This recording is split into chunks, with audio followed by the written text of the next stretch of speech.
Gay, gay, gay, gay, gay.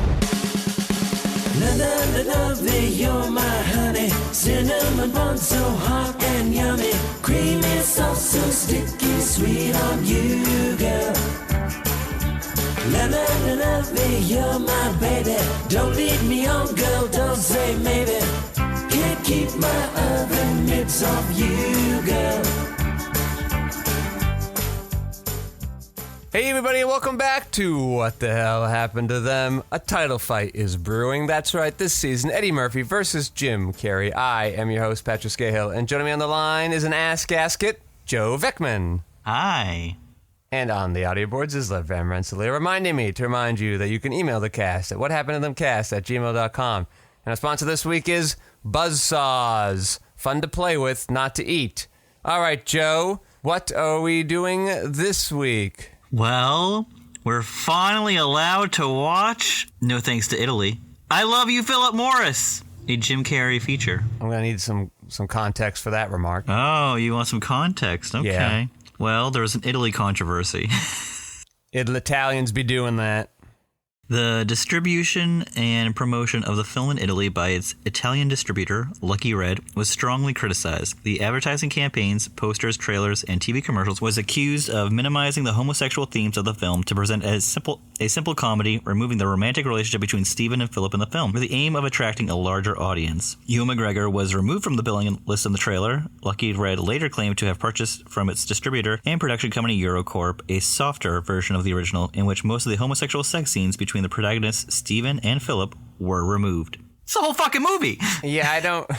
Was that movie like what? 50 minutes? The movie's 90s! You're cutting out a lot of... Yeah, you can't show anything in the relationship? He's just a con man? I feel like the audience would be very confused. Especially when Jim Carrey's like, and I realized I was gay, gay, gay. What is he saying during that? It's like a Drew Carey thing for you, right? Like when they edit the music out? Yes. Right? We come full circle now? Well, yeah. I won't do our Drew Carey musical licensing so early in the episode, but you're correct. And then, after original difficulty finding a U.S. distributor, likely due to its explicit gay sexual content, the film was re-edited from its Sundance premiere. In May 2009, it was announced by Variety that Consolidated Pictures Group had acquired the rights for distribution. So after, almost 6 months and re-editing it to have less gay sex, in which you don't really see anything. You might see a stray butt. I guess just the idea creeps people out. It's crazy. That was 2009. This is 16 years ago. Okay, so what we watched was this sort of edited version of it? It was what was released. We'll never see the Sundance cut, I guess, unless they do like a Southland Tales release, yeah. Yeah. Okay, because one of my criticisms of the film was like, Ewan McGregor's spending a lot of time telling me how much he loves Jim, and they're like talking about how much they love each other and how all these wonderful things about each other, and I'm thinking, a lot of that hasn't been in the film. I get that they love each other, it just feels like the movie's telling me that a lot, and they could have, I feel like I wanted more of their relationship in here to help justify a lot of this third act. There was enough, but I felt like there was just enough. There's 10 minutes of them doing romantic things, and then it's more... It was just a lot of Jim by himself abandoning this guy he loves to do this con job thing, and I felt like that time could have been utilized well. It felt more about the yuppieism of their relationship than the romance of their relationship. That seemed odd to me. So if that got cut out, though, I go, well, okay, that makes a lot of sense then. I would buy that. It's very strange. Where's their integrity? Where is their integrity? Well, anyway, what happens in this movie? What happens? Well, a cop turns con man once he comes out of the closet. Once imprisoned, he meets the second love of his life, whom he'll stop at nothing to be with. Yes, what if Oz were a romantic comedy? I was going to say this is Jim Carrey's Catch Me If You Can, but gay. Yeah. This is written by and directed by Glenn Ficarra and John Requa. Some Frenchies. Have you heard of them? No. I just want to be short. Yep. So they started their career as writers, and they wrote the smash hit Cats and Dogs, starring Tobey Maguire. Are you familiar with those Cats and Dogs? The talking ones and they're spies. They're all spies. Yeah. Cats and Dog 2, The Revenge of Kitty Galore. That's right. Starring Neil Patrick Harris. They had nothing to do with that one. What a shame. That's the only one people remember. But I think they were more remembered and probably got more jobs off of their second movie that they wrote together called Bad Santa. Ah, okay. Making more sense now. So you were familiar with these rides? Did you recognize their names when they came up? Absolutely. Yeah, no, I was really excited because this is their directorial debut. Yeah. They were credited for 3 scripts: Cats and Dogs, Bad Santa, and Bad News Bears, their remake that Linklater did. Mm-hmm. And then they write and direct I Love You, Phillip Morris. They direct Crazy Stupid Love, the Steve Carell, Ryan Gosling picture. Oh, yeah. Has Emma Stone, Julianne Moore. That's a weird jump. It is. I guess they like romance. Their next movie, they follow that up with which I think Crazy Stupid Love was a huge hit, I believe. I believe so as well. Massive hit. Made on a $50 million budget, made $145. Oh, Kevin Bacon's in that too. That's fun. Their next movie, they write and direct again. Focus. Do you know Focus? No. Stars Will Smith and Margot Robbie. I don't know this one. Do you know what they do? Photography. They're in love and they con. Oh, wow. Big leap for him. They follow that up the next year, just directing this time, with the movie that killed their career. They're over and done with now. They get one? Whiskey Tango Foxtrot. Well, yeah, that's not how you want to go out. Which stars Tina Fey, Margot Robbie, Billy Bob Thornton, and Martin Freeman. Stars Margot Robbie? Yeah, apparently. I've seen this movie. I don't remember it. I remember like 1 second of it. And it's like Tina Fey like in a desert getting off a helicopter. This is their Babylon, Whiskey Tango Foxtrot. Mm-hmm. But just because they're no longer directing features doesn't mean they're not writers on Jungle Cruise. Wow. So that feels unfair, right? Tina Fey gets to go on and have a career after that, but these guys get saddled with. They had at least one hit. I probably this movie didn't do super well, but it did. It did fine. That's good. I haven't heard of it, so I assumed it just sort of came and $13 went. million budget, made 20. Well, that'll help. Keep your movie cheap enough, you can make some money. Crazy Stupid Love, huge hit. Focus is a massive hit, $50 million budget, made $158. Wow, really? Another film I never heard of. That's a lot of money. And then Whiskey Tango Foxtrot was a $35 million budget, made $25. I mean, that doesn't feel terrible, though. Well, they're cooked. Hollywood doesn't want them anymore. No, they just go to TV now. They're TV directors. They made A lot more stability there. Back in the Game, This Is Us, We Crashed. I think that's a miniseries. Okay. And then they are co-directors on the Hulu series Paradise. I only know one of those shows. Well, that's what they're doing. So they wanted, for the lead role, 2 guys. That makes sense. Matt Damon. Okay. Well, no, just to play There were 2 choices they had for the main guy. Okay. Yes, Matt Damon. Yeah. Who they went to first, and he said no. And then they went to their second choice, Jim Carrey. And he said yes. And we have a movie. That feels like it would be kind of boring. What, with Matt Damon? Yeah. Well, this is the same year that Damon puts on weight and does The Informant for Soderbergh. I like that movie. He's funny in it. We've seen a few of these indie films Jim's been sort of doing in his recent years, relative to this podcast, not relative to 2025 when we're recording. He just does Sonic moves now. Yeah, and the problem was it never felt like he was being... His strengths were being utilized. Whatever you think of his performance in Sunshine, like, it's not taking advantage of Jim's gymness. No, it's really, like, kind of suffocating him a little bit. He did fine with the role. It's just like you could have gotten, like, Matt Damon or anyone for that, you know? Mm-hmm. This one, it feels like they were able to utilize Jim's talents in a different but still Jim-like way. Absolutely correct. Right? He gets to do his body stuff. He gets to sort of play around with his comedic timing, especially during these kind of cringy con jobs he's doing. Yep. I thought it was a effective use of him compared to that. Yeah, I like this movie a lot. Like the number 23 or whatever else random crap he's trying to do. The number 23. Yeah, I wish it didn't have a VO narrative structure, but, whatever. Yes, very heavy voiceover. Was this based off a book, it seemed like? It's based off a book. Yeah, so I bet that's how it's kind of written, and that's an easy way for them to jump between all these large gaps in time. Jim's a cop again, briefly. Leslie Mann, except for they were married in this instead of him being like creeping on Matthew Broderick. Remember in The Cable Guy? Oh, that was Leslie Mann's in that one? She plays Matthew Broderick's girlfriend. I knew she was in one of our movies from this season. I just couldn't remember, and I was like, well, maybe it's because I'm confused because we did Funny People recently, so maybe it's 'cause we of did. that. Yes, I didn't recognize her for a bit because she has curly hair here. So the voice was my clue that I'm like, oh, I recognize this lady. She's got a very distinct voice. Yes, it's very helpful. Even with the southern accent, I was able to figure it out. The trailers for the movie heavily advertise her in the beginning. Yeah, she's in this for 6 minutes. She is not a very big part of this movie.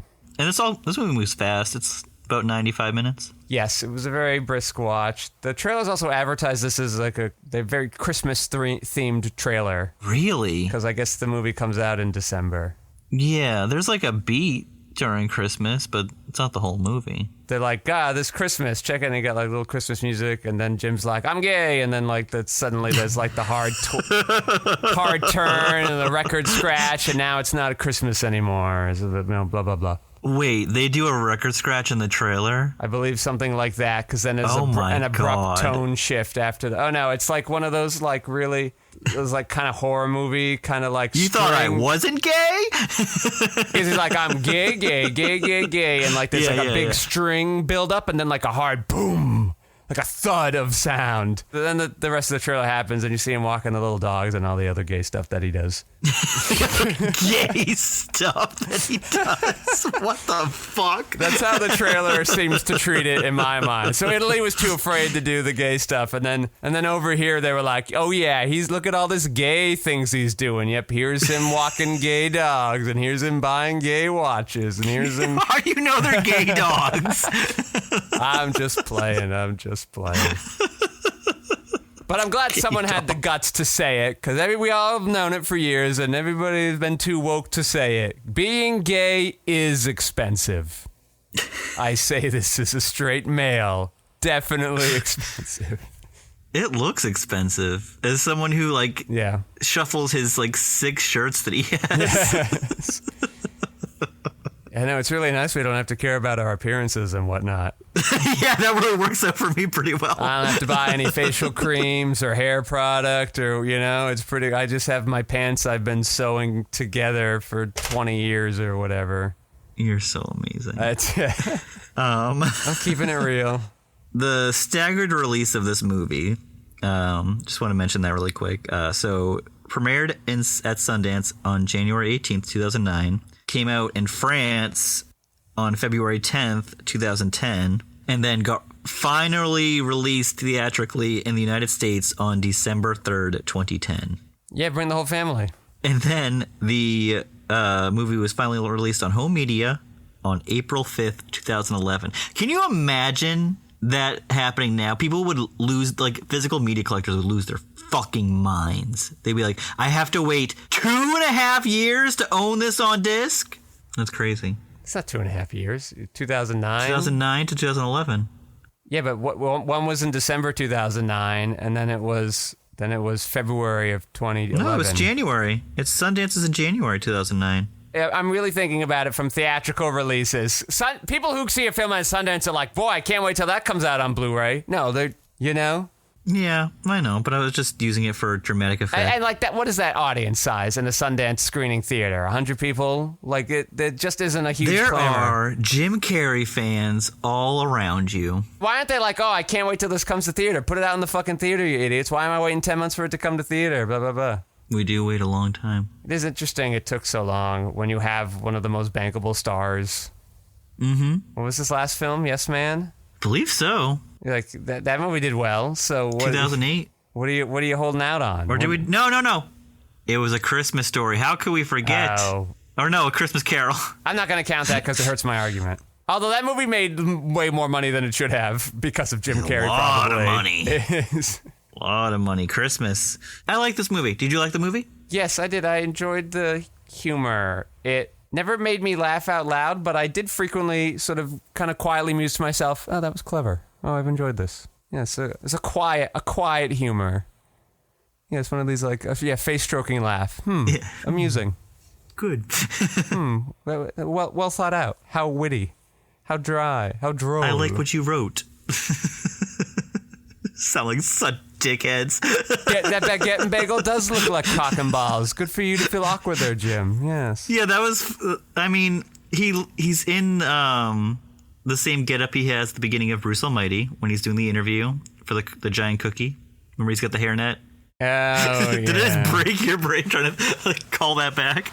No, I was remembering the movie where we open up with a really tight shot on him and he's in a suit in some business meeting, and I just couldn't remember what movie that was. Oh, what is that? I don't remember, Joe. That's what I'm saying. Business suit. Yeah, he's in a business suit and he's in a meeting and he's pretending to laugh at a joke or something. We're really tight on him because I just remember I really enjoyed the opening scene. And I don't remember the rest of the movie that follows it. The only movie I can think of him in a suit is Liar Liar. No, it's not that. You can't lie. Yeah, I know. I know what the premise of the movie is, Joe. Can't lie. Yeah. I'm going to try to find it here on my letterbox list and see. I was going to say, I cannot lie. Liar Liar's number one. But guess what? I just lied to you. It's not my number one. Okay, that's fine. I might make it my number one again, though. We can worry about that later. We don't have to do that now. Maybe it was the Majestic. I think it was the Majestic. No, you're absolutely right. He's at a table listening to pitches from these other two writers. Yeah, they're really bad pitches, but they got famous people to do the off-screen voices, and it's like Gary Marshall and people it's coming back to me. Yeah, well, Frank Darabont's a pretty good director. Anyway, I didn't know what this movie was about because I'd never heard of it, and then the movie opens up, and Jim Carrey's got this box, and he's afraid to open the box, and I'm like, hope there's not a head in there. That'd be awkward. Yeah, he doesn't kill anybody in this, right? He doesn't kill anybody. Nobody gets killed in the movie. He has people to get beat up. He pays people to beat people up. Sure, but he does it out of love. And Ewan McGregor hates that. He's like, I don't want you to beat people up. But then he also falls in love with him for doing it. Yes, he does. Gay guys in prison. So original. Good work, writers. I mean, it's a true story. I'm just playing writers. I thought this was a charming tale. And I liked it. When Jim is doing his cons, he's not magically good at it. He's being the fake lawyer and trying to get the judge to say the thing he wants him to say, and it just looks like he's so bad at it, and it should have failed in his face, and he's even about to jump on and change tactics, but then the judge does fall for it. So I want to tell you, the first movie that Letterboxd says is a similar film to this is I Now Pronounce You Chuck and Larry. I don't agree. It's not a similar film. I'll tell you why it's not similar, because it actually is about gay people. Yeah, I know. I guess it feels like a Google AI. All right, we see words gay and words conning people. It must be like Chuck and Larry. You don't think Letterboxd is using AI, do you? I think everything's using AI, Joe. I'm sorry. I bet we're using AI right now and we don't even realize it. I bet you are AI, Joe. I bet that is the number 23 behind you. I had one. Okay, here we go. Last thing I want to tell you about this movie. Jim Carrey shaved his hairline back because he thought of his character Steven Russell as a very cerebral person. And that means they have less hair? That's what I thought too. Or they're balding? I wanted to get the quote right. So. Speaking of hair, I thought it was odd for all the different personalities and personas Jim would take on during his cons that he never once thought to change his hair. Do you want to have the scene in Hubie Halloween where Sandler's just getting brought in by Kenan Thompson every time?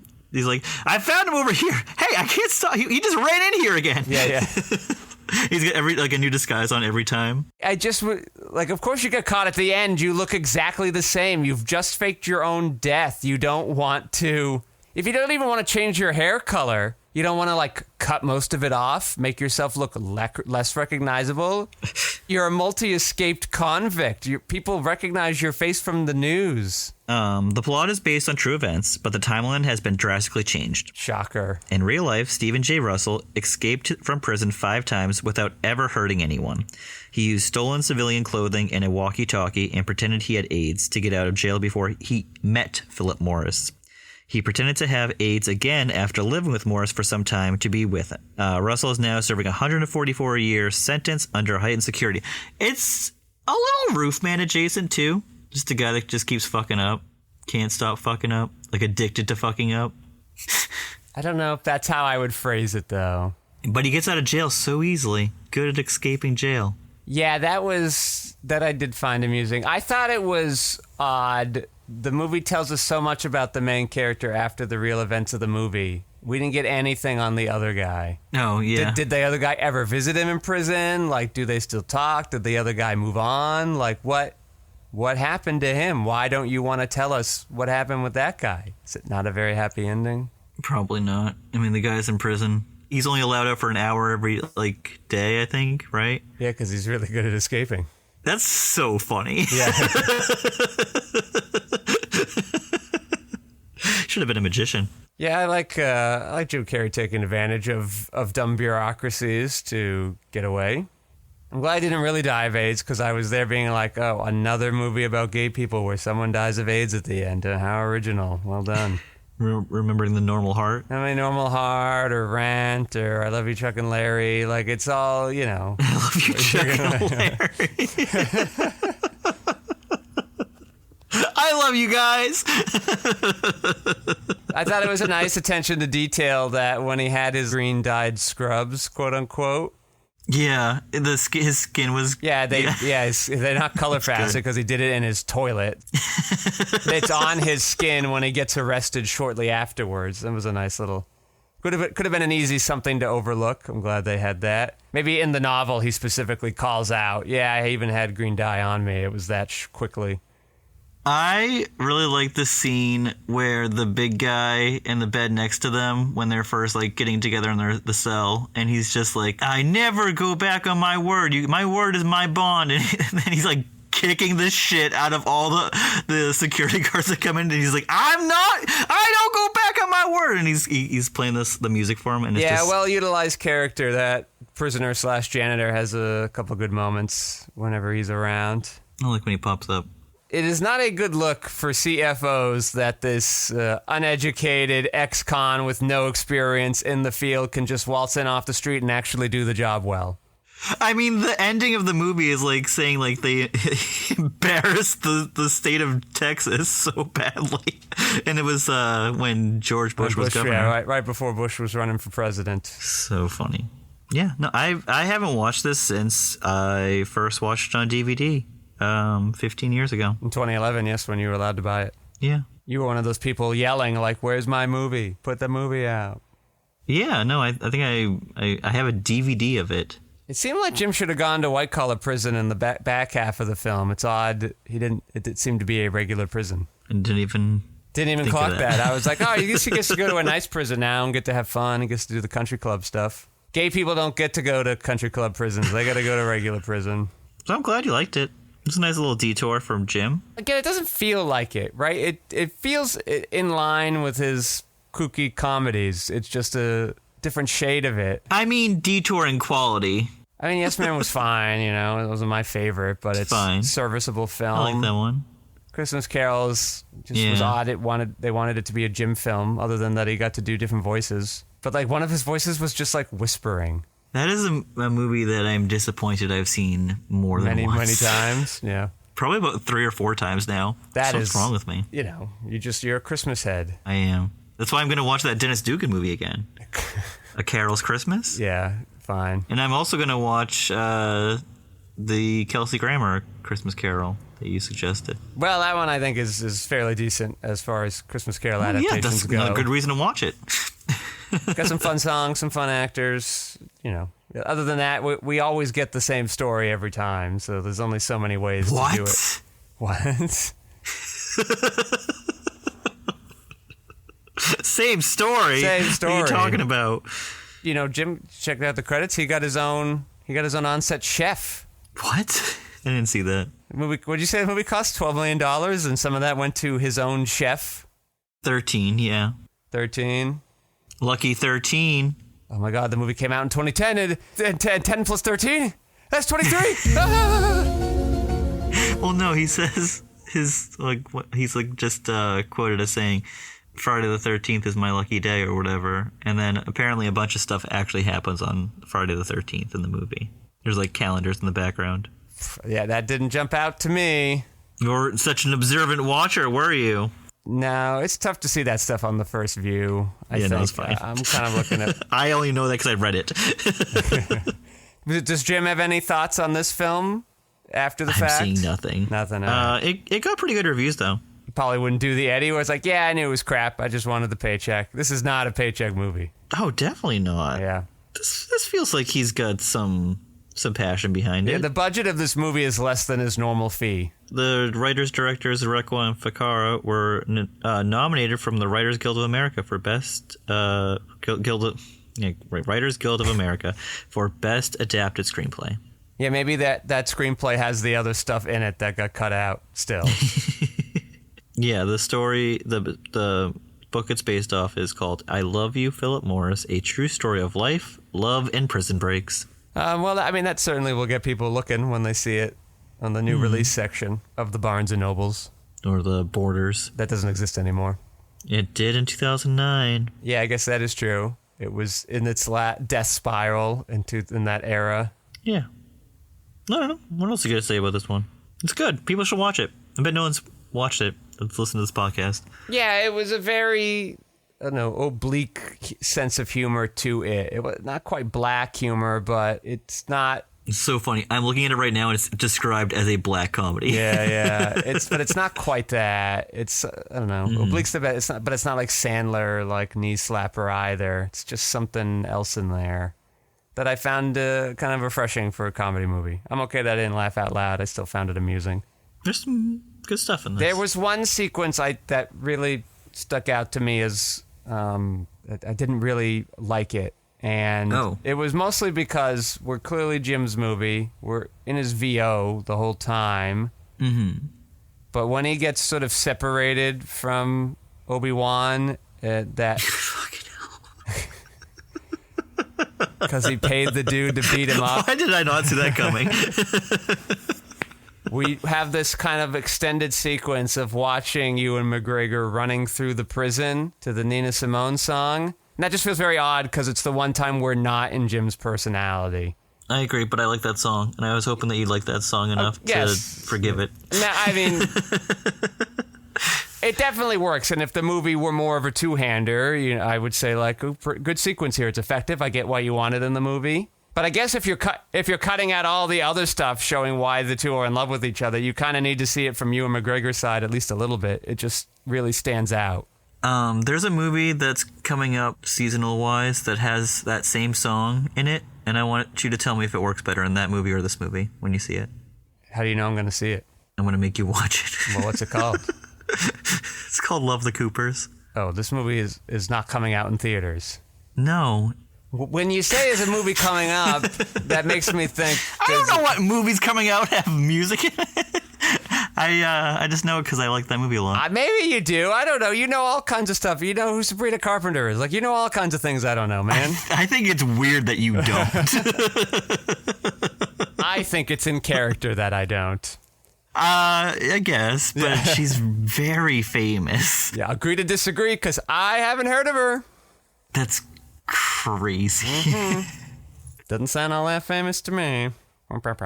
I mean, I bet if you saw a picture of her, you'd be like, oh, I didn't know her name. All right, I'll take a look here. Let's see. American singer, songwriter. Nope, this is not at all. Really? If you had showed me this photo, I would have, like, shrugged my shoulders and been like, Billie Eilish? Do you not know what Billie Eilish? She looks like the opposite of Sabrina Carpenter. I don't know. I see, like, blonde lady with bangs. Like, that seems to be... Oh, Billie Eilish is back to her black hair. Oh, well, I didn't know that. That's the last time I checked in with Billie Eilish. I think that was like 2 albums ago. Yeah. You know why I know Billie Eilish? Because she was on a Simpsons thing. Oh, okay. I was wondering why you were still talking She about was her. on like one of those little Disney mini episodes on Disney Plus. When Lisa meets Billie Eilish, and I was like, who's that? And then suddenly I started seeing Billie Eilish in all these Adobe commercials, and I was like, oh, I guess she's famous for whatever Adobe does. Okay, so all we have to do is have Sabrina Carpenter go on The Simpsons, and then everything will be normal again, right? Then probably I would know her better if she plays herself. If she just does a voice on it, I might not. No, she will definitely be playing herself. She's very famous. This lady's very tiny. There's more brand in her being like herself than like her playing It'll someone. be like when Lady Gaga was on The Simpsons. She definitely played Lady Gaga, right? Yeah, she did. The whole episode was about Lady Gaga coming to town and everybody like losing their mind. And it's also That sounds fun. well, it's actually one of the infamously like most bad episodes of the Simpsons will even call it out. 10 years later, they'll be like, "Oh, that time Lady Gaga came," and they're like, "We don't talk about that." She turned into a pretty good actress. They didn't know that at the time. This was like 2010 or whatever. Before? This was long ago. Sabrina Carpenter, only 5 feet tall, is a very tiny woman. She's very tiny. Very tiny little lady. Oh, she's coming to L.A. in November. Crypto.com arena. Oh, yes. Hanging out with the bros. Love that name. Sounds so much better than the Staples Center. Well, she looks really boring, and I bet her music's boring. Espresso, feather, please, please, please. I don't care about any of these things. Rude. What is this rude? Her music's boring. You haven't even listened to it. I'm sorry, Sabrina. I don't know you at all, or listen to your song, so I'm sure it's whatever. Speaking of songs, you want to do some musical licensing issues with the Drew Carey Show? Oh my gosh, please, tell me. Moon over Parma, bring my love to me tonight. Guide her to Eastlake. So we're deep in season 8 here. Not deep, I'm sorry. We started at episode 3. But there's actually not a lot of music in here, so I got through a good chunk of it. Uh-huh. An episode I remember there being music that I thought would cause trouble is Drew's trying to stay up all night because he has bad dreams of Kate leaving the show. So he doesn't want to, he just needs to stay up all night. He pulls all-nighters at work, but he doesn't really know what his job is. So he just has to kill time, and he does it by having like a little dance party. We have this musical montage to like this punk music. I can't tell if they've changed it. Oh, then they did a good job. It sounds very similar, so much where I'm like, oh, it sounds like they didn't. But like it felt a little off, so like I tried to sync up sort of my digital copy and the TV at the same time. And do you listen to a lot of punk music? It's a punk song I've never heard of, but they sounded so, the voices sound, maybe it's like a different song from the same band that was just far lesser known or whatever. I don't know. They didn't seem to fully sync up, but the differences are so minute I can't quite tell. So I don't know if they had to change that one or not.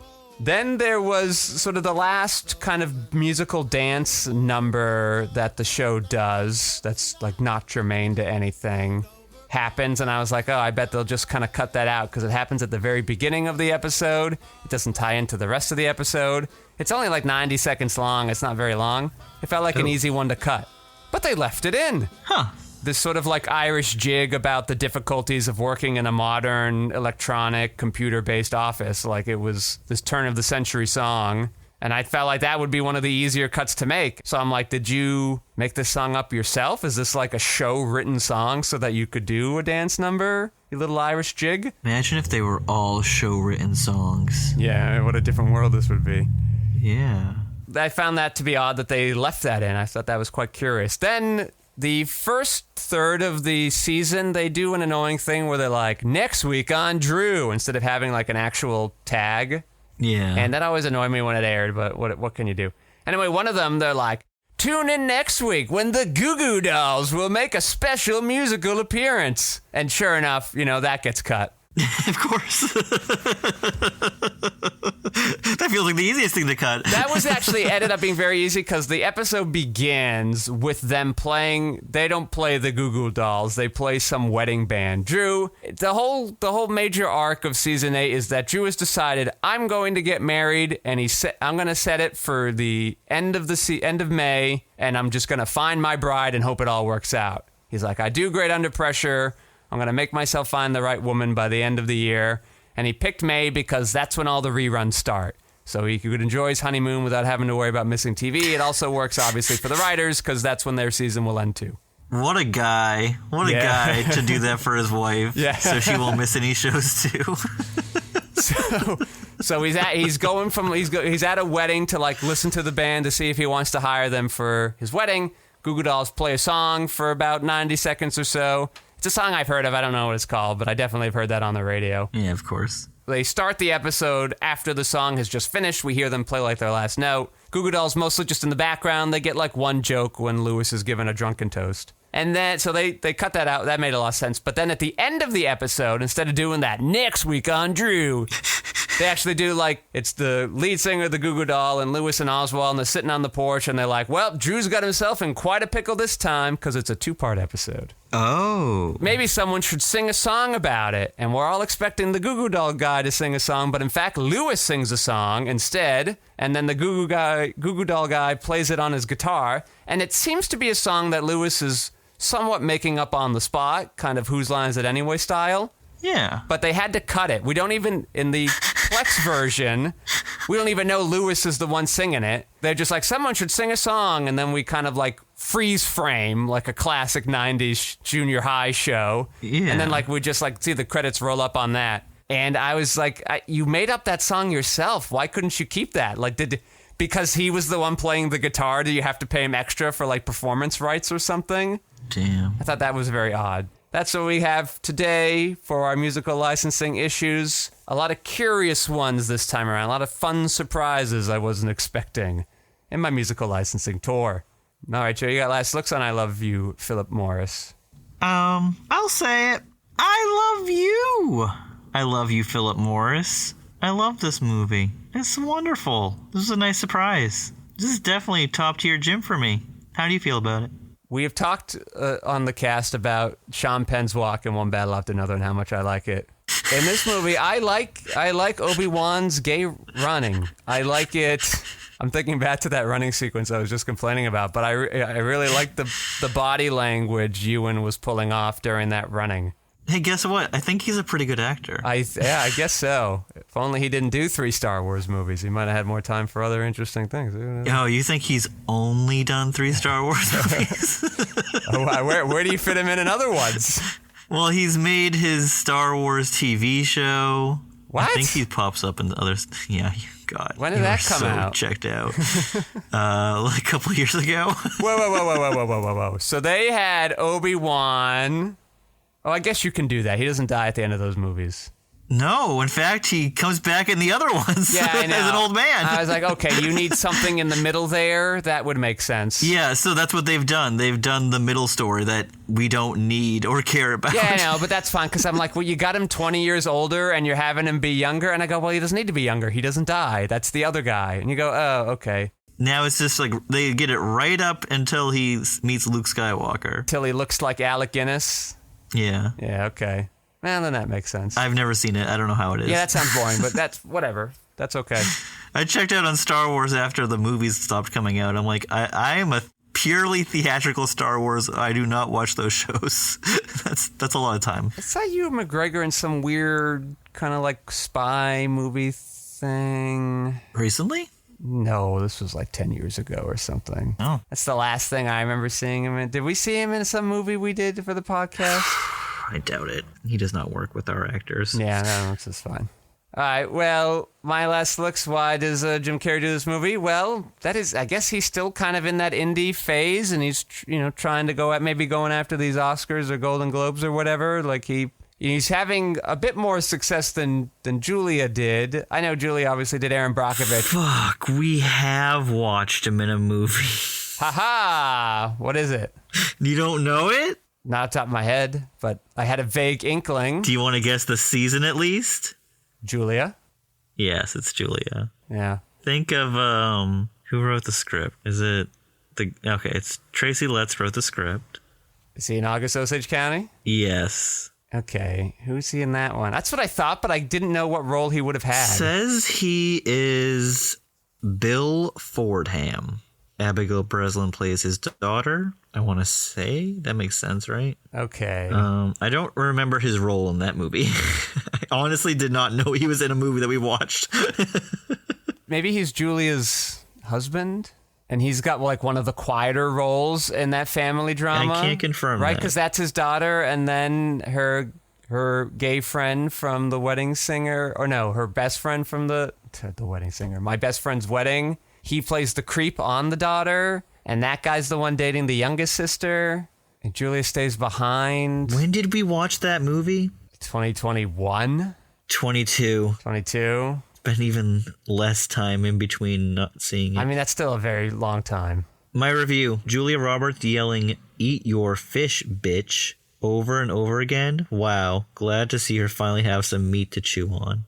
Wow.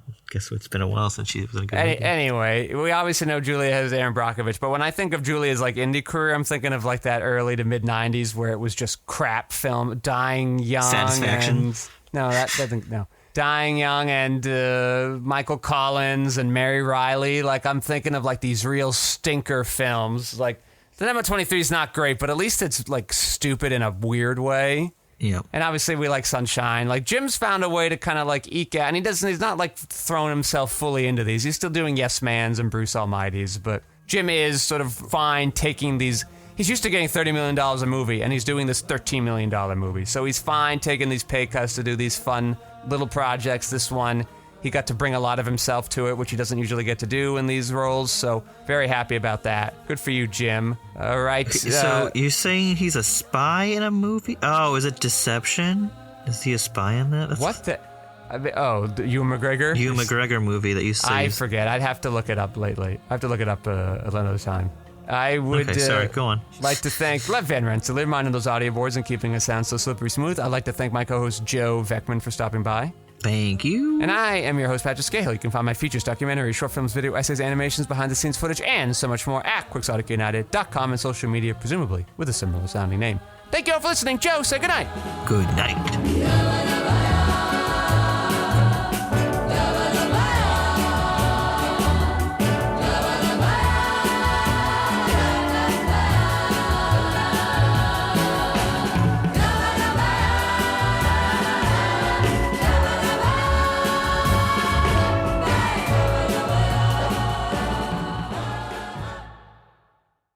I hope that, if there were an afterlife, that bugs don't go to it, or they go to their own bug afterlife. Huh. Okay. Think about it. How many bugs do you think have died in the course of existence? Trillions? Quadrillions? Enough to cover every piece of this earth. Yeah, do you wanna go to some place after you die and you're trapped there all eternity with compact masses of bug fabric like that? You wouldn't be able to go anywhere without bugs falling into your afterlife mouth, You couldn't have a conversation. Be everywhere. Yeah, I mean, I never thought of that before. I feel, because, like... You don't like bugs? I don't like that many bugs. No, I don't think anyone likes that many bugs. That's too many, a random bug in my house, whatever. Try to get him to leave. Do you get the boot, or do you get, like, a paper and a glass? Yeah, I do the paper and the glass, and I'm like, get out of here. That's very humane of you. I got no beef with the bugs. I just don't want them inside. Get out of here, bug. Of course. Get out of here, spider. Get out of here, whatever. I built this plot of land. Now it's mine. You do no longer occupy it. There's enough yard they could go hang out there. I especially don't want to be killing bugs if I'm going to meet them in the afterlife and they're going to come get vengeance on me. Another excellent reason to not kill bugs. You die, you show up there, and the spider's like, boys, there he is. That's that guy I was telling you about. Let's get him. And a big tidal wave of bugs just splashes down and gets you. I'm not dealing with that. Do you think you're the final boss on the Kill Bill list? Nope. I think I'm just, there's a quadrillion of them. You think you're Michael Madsen then? They all got a grudge story, I think. Just in the middle. Yeah, I'm just one of them. I'm just like anything. They got nothing to do but nurse grudges there in the afterlife. There's so much time. I don't think you care about this, but I'll tell you. They're putting the whole bloody affair, the Kill Bill 1 and 2, together for the first time in theaters in December. You're right, I don't care.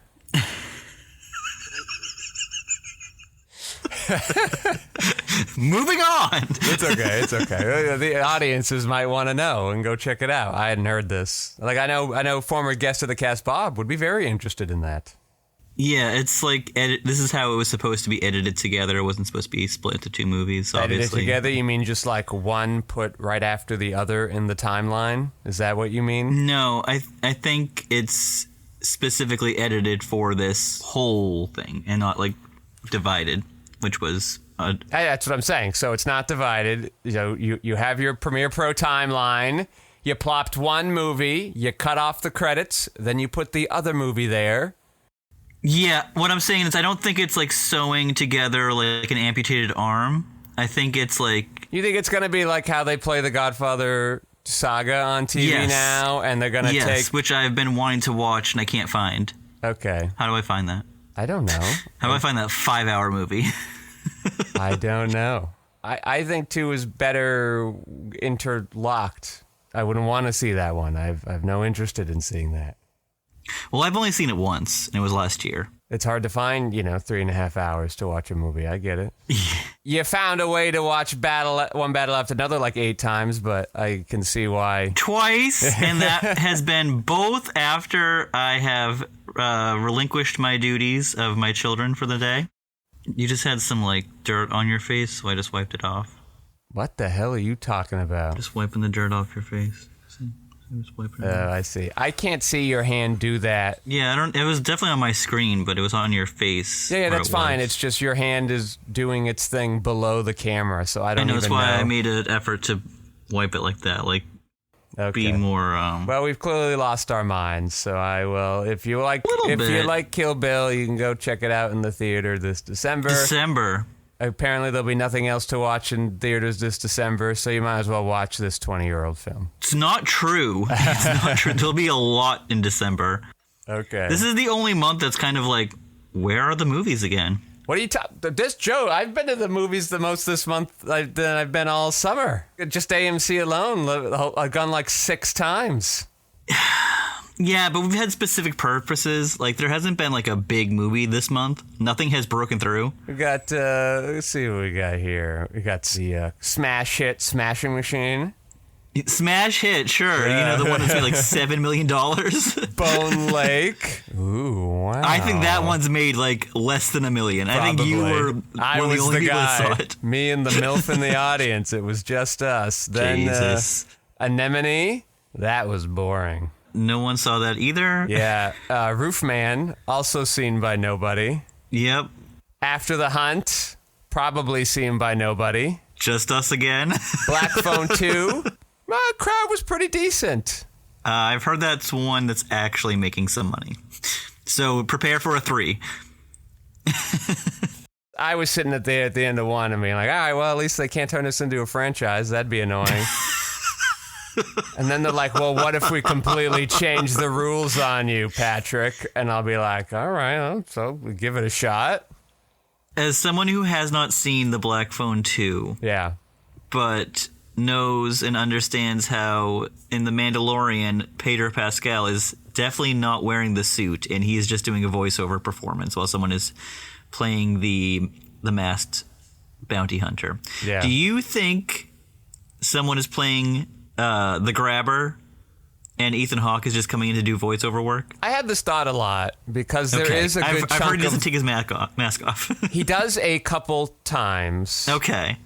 Sometimes he takes it off and there's a lot of special effects underneath, so you could cheat that. But sometimes he does, and there He's a ghost, right? Yes. Sometimes, though, he takes it off and there's no special effects. So you got him on set for at least a day or 2. But otherwise, yeah, I spent a lot of time being like, I wonder if they got the real guy. I wonder if this is like a ghost story.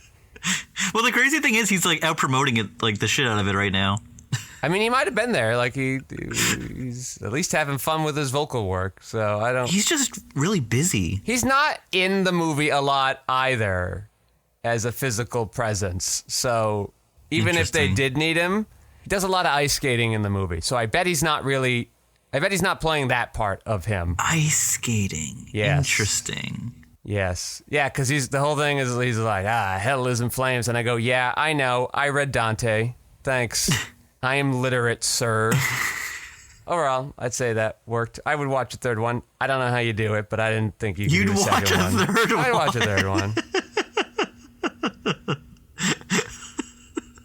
More interesting than I've seen a lot of horror movies that have come out recently. Sorry, Bone Lake. You'd watch a third Black Phone, but I can't get you to watch what? Yeah, what? What can I get you to watch right now? Yeah, you got nothing. I watch everything. Yeah, you know, you're pretty good now. What would I want you to watch in the first place? I don't know. I'll think about it. Black Phone 2 doesn't ask a lot of you, you know? Just, in fact, it sort of doesn't want you to ask too many questions because you'll get confused. Did you ever watch that Greedy movie? Greedy? I told you about Greedy a while ago. No, you spoiled everything. I did.